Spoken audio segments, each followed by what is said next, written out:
dito yung kung saan mo gustong pumunta, meron kang place na gustong puntahan, dito yung dito kayan pipwesto para sumakay ng mga ganyan, oh. See, diba? Tapos ayun, pumasok pa nga ako, nakita dyan kanina na sumakay. So ayun nga guys, diba? Ang sarap talaga, ang sarap na, nakaka-relax dito sa dito sa Saikong, dahil siyempre malapit tayo sa dagat, masarap yung hangin, yung simoy ng dagat talagang asking, talagang ang sarap-sarap lang hapin. So yun nga guys, kaya dito ko napili kasi nga dapat inimit ko yung friend ko na sa church, kaso nga lang hindi ko siya matagpuan. So ayun nga, hanggang sa tatapos na akong mag-lunch, hindi ko pa rin sila nahanap. So okay lang yun, mamaya siguro magmi-meet din kami. So yun nga guys, so yun, napansin ko lang dito, no guys, no, marami din nami-meet with, although marami ding mga mga namamangka, mga ganun-ganun, di ba, marami ding mga isda dito na mga binibenta dito sa gilid-gilid. So mamaya papakita ko sa inyo guys kung mga namimingwit ng mga ayan nga guys, katulad ng mga yan, mga bata na yan, namimingwit yan sila. Syempre, di ba, ulam na this. Ayun nga guys, paalis na naman yung isang dyan, isang barko dyan, no. Ewan ko kung saan yan pupunta. So yun, may sakayan na dalawang aso tsaka dalawang tao. Siguro mamamasyal lang yan sila. Syempre guys, may pamasahe din yan. Syempre, di ba, may pamasahe din yan. So yun nga, aalis na. Ewan ko kung saan yan pupunta banda guys. Basta sa kabilang isla din sila pupunta. So ayun, hindi ko lang alam. Basta marami dito kung saan mo gustong pumunta. Meron mga shark fin ba yung nabasa ko din kanina? Jean Island. Basta marami dito kung saan ka gustong pumunta na place, meron dito. Ayan, sa kabilang aisles yan guys, kanina pa yan, pabalik-balik yan sila, di ba? Marami na rin akong mga na-vlog dito na mga barko, mga sumasakay, in and out ng mga tao. So yun nga, di ba? Ang ganda rito guys, grabe. Ito lang yung mag-unwind lang, syempre mamaya magmimerienda. Wala namang gagawin. So yun nga guys, di ba? Wala lang, dito ko lang yung gustong pumunta ngayon. Siguro pag hindi ko nakita yung mga kasama ko, okay lang. Kasi late na kasi akong umalis kanina sa bahay, so hindi na ako naka-attend ng mass. So okay lang din. Siguro mamaya magkikita rin kami. Sana nga, wish ko lang. Para naman maituro kung saan saan na yung place na yung na sinasabi nila. Kasi first time kong pumunta rito sa Saikong, na hanapin ko yung church na yun. So hindi ko alam. Diba, ako lang mag-isang pumunta rito, hinanap ko lang talaga siya. So although lagi naman ako, dati pa na nagpupunta ako rito, may mga kasama din ako, mga nagpupunta rito sa Saikong. So yun nga, dahil ako lang mag-isa, so yun, nagpa-vlog na rin ako dito, yun, diba? Tsaka nagre-relax na rin ako. Nakaka-relax kasi dito guys, kasi nga diba, malapit sa dagat, kahit na napaka-noisy yung dumaraan na barko, mga ganyan. Syempre natural lang yan di ba? Okay lang yan. So ang sarap lang lumangap ng sariwang hangin na galing sa dagat guys. So yun, nakaka-relax. So yun nga guys, papakita ko lahat sa inyo dito yan guys. Yun, mga nagaganap dito sa pier ng Saikong. Ayan, mga in and out na mga sasakyan na yan. So mga barko na mga maliliit na mga bangka yan guys. Ayan. Diba? May mga nagsa-sound trip na rin yan. May sound trip din yung diba? Diba nakakatanggal din? Basta ang sarap-sarap dito guys. Grabe. May mga, doon naman sa kabila guys, doon naman banda sa kabila doon sa pinakadulo guys. May din yan, mayroon din yan kumakanta, yung mga ganyan, may kumakanta dyan. Pwede kang magbigay, mga Thanksgiving siguro, mga mag-Thanksgiving, diba? Siyempre magbibigay ka rin kahit paano kung gusto mo lang. So yun nga. Ayan, diba? Ang sarap dito, grabe. Ang sarap ng feeling dito, yung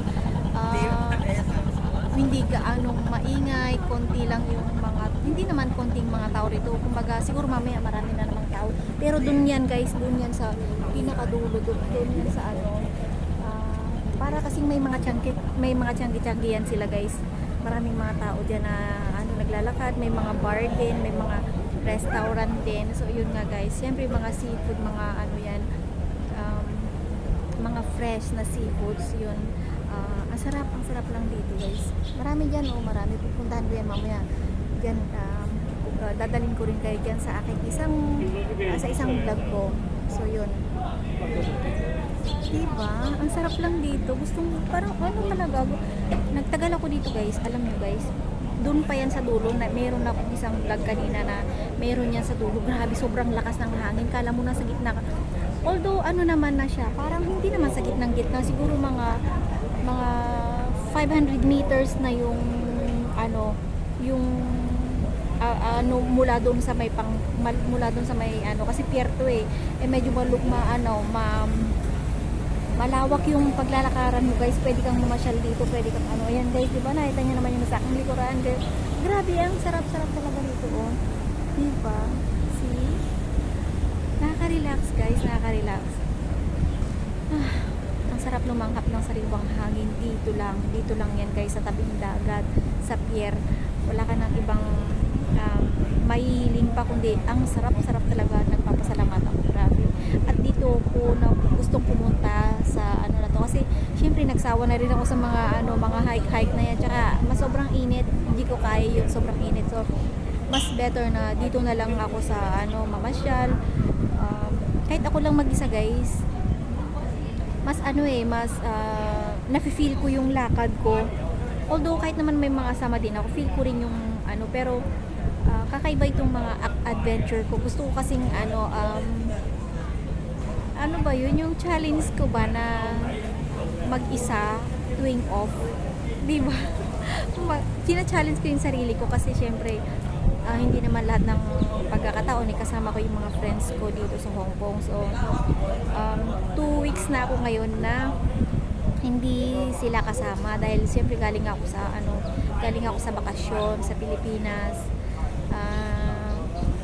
Tinatry ko na to be alone, di ba? Hindi naman exactly na to be alone is very sad na, pero hindi naman guys. Dito mo malalaman kung hanggang saan yung loneliness mo or happiness mo ba talaga na maging alone. Pero hindi naman sinasabi na alone is very sad, diba? Hindi. So yun nga guys, ayun, may papakita pa ulit ako sa inyo guys. Ayan, may ano yun, isda, mga isda din guys na mga buhay. Nakita nyo yan guys. Hindi ko lang kasi siya maisum ayan may mga isda yan guys, may mga mga binibenta nila diba, nakita nyo yan guys, may binibenta nila yan guys, mga buhay na isda. Ayan, you see, mga buhay na isda yan guys. Nagbebenta sila.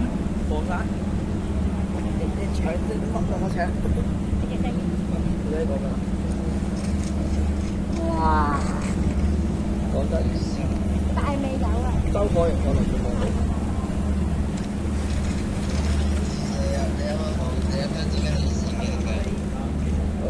Con có ai cái bộ phim qua nội kia. Đè.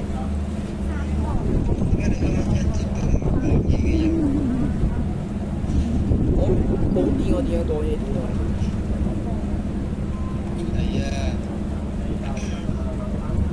Nakita nyo yun guys. Ayun. May patay na isda doon. 我好耐先玩到充電寶啊！咁你見唔到有幾廢啊？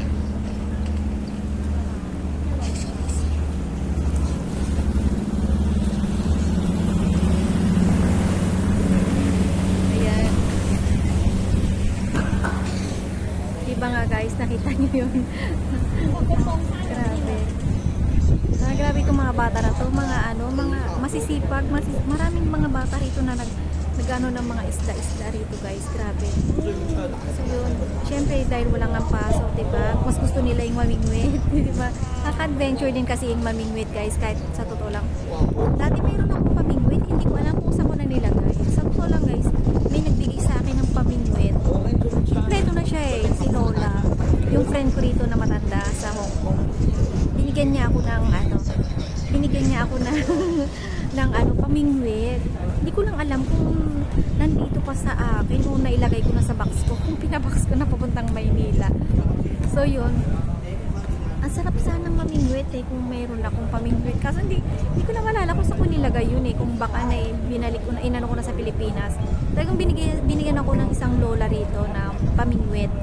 Sabi niya sa akin dati, Mercy, kung gusto mo mapag-isa, sabi niya sa akin, kung gusto mo mamingwit, makasama mo yung mga kaibigan mo, o ikaw lang mag-isa, sabi niya, bigyan kita ng pamingwit. Sabi niya, marami yun guys, mga ilan yun na pamingwit na binigay niya sa akin, mga tusok-tusok. Sabi niya, ganun na lang daw ako ng ipang papain sa mga isda. So yun nga, hindi ko na alam kung saan ko nilagay. So yun, pero pag parang ang sarap mamingwit, grabe, parang gusto ko na, kasi nakakalibang din, di ba? Nakalibang din. So yun nga guys, di ba? Yun lang yung gusto kong i-vlog, yung nandito ako ngayon sa pier. Dahil kahit ako lang mag-isa, hindi naman so sad. Nag-enjoy naman ako, nakakalangap ako ng sariwang hangin. So yun nga, di ba? Ang sarap-sarap. Ayun, napalisa naman yung isang boat na yun. Oh, di ba? Di ba? Nakaka-relax lang.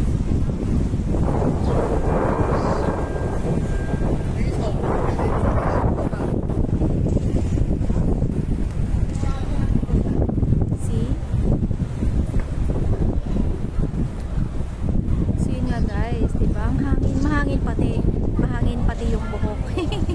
Mahangin sa labas. Ayun, diba? Ang ganda.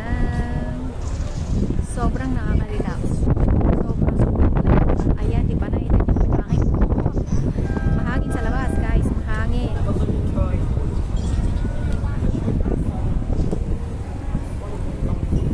Ayun. Ayan, nilibot ko na kayo, guys. Kahit mga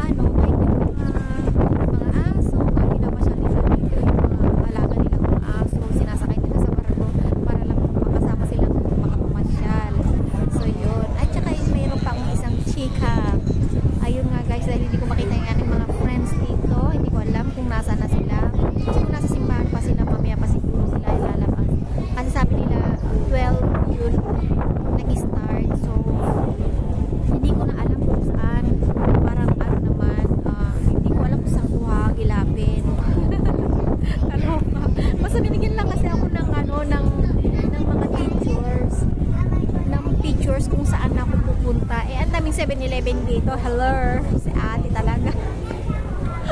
Ang daming 7-Eleven